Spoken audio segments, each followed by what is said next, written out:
Hi, welcome back to our talk on the power of reading. I'm John Patrick Hickey, and we talked in our last video about the adventures that you can have with reading. I want to talk to you a little bit about reading as entertainment.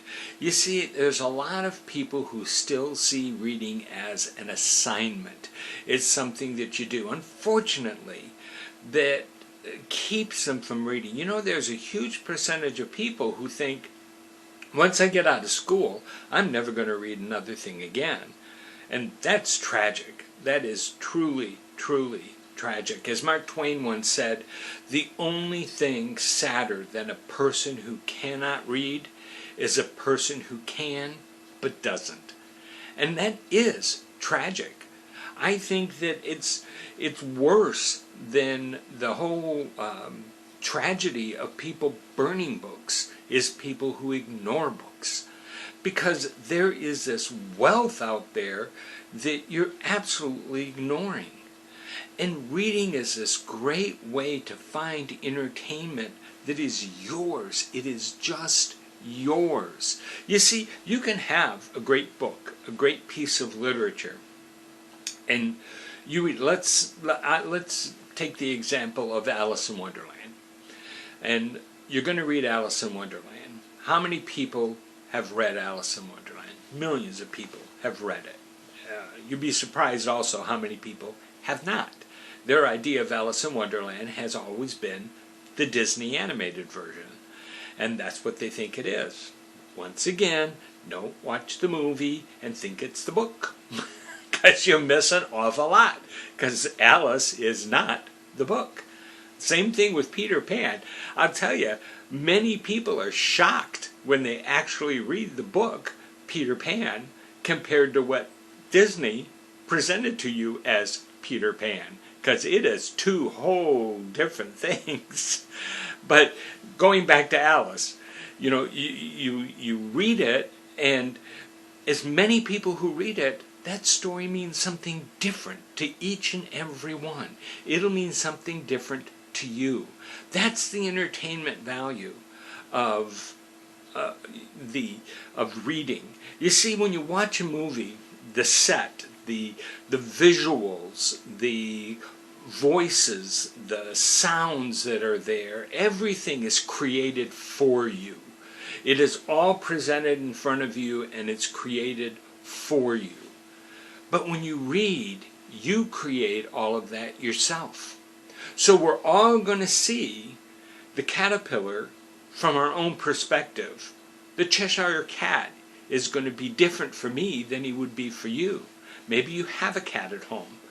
And when you think of a cat, or the Cheshire Cat, you think of your own cat. And that's fine. That's the whole point. We create these adventures for ourselves. We create the entertainment value. And we create the voices.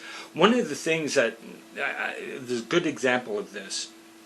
I'm a fan of Garrison Keillor. I love Garrison Keillor's Prairie Home Companion when he was doing it. I love his books. I find him a great writer. But I'm a big follower of all of his stories from Lake Wobegon, his hometown.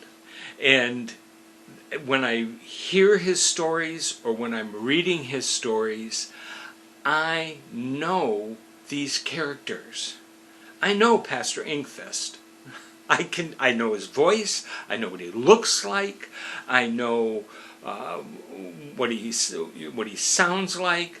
I know Ralph's Pretty Good Groceries. I know where the building is. I know, and it's different for me than other people. Matter of fact, at one time they wanted to make a movie of Lake Wobegon, and Keillor, after thinking about it, decided that wasn't a good idea, because he knew at this point everybody had their own idea of who these people were, and no matter what he did, he was going to destroy that vision in a lot of people. And that was absolutely true, because I'm sure he wouldn't have the same people who I imagined them to be.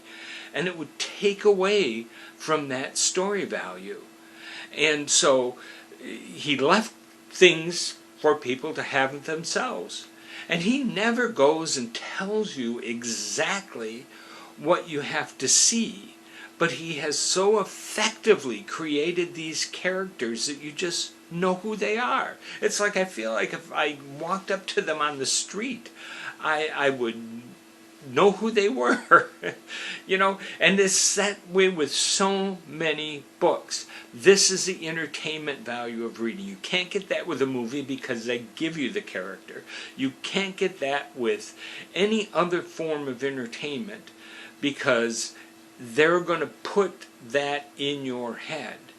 This, by reading, you create that yourself. You make that happen. And that is the truest form of entertainment. And it's a great way to educate yourself. Next, in our next video, I want to talk about the learning value of reading. Now we say, oh, this is the part that I'm trying to get away from, is reading as an assignment. But there's a great way to learn from reading, no matter what it is that you're reading, that doesn't have that assignment feel to it. And we'll talk about that in our next video. But for now, for the Growth Center, this is John Patrick Hickey, and I do want to encourage you to live your purpose and change your world.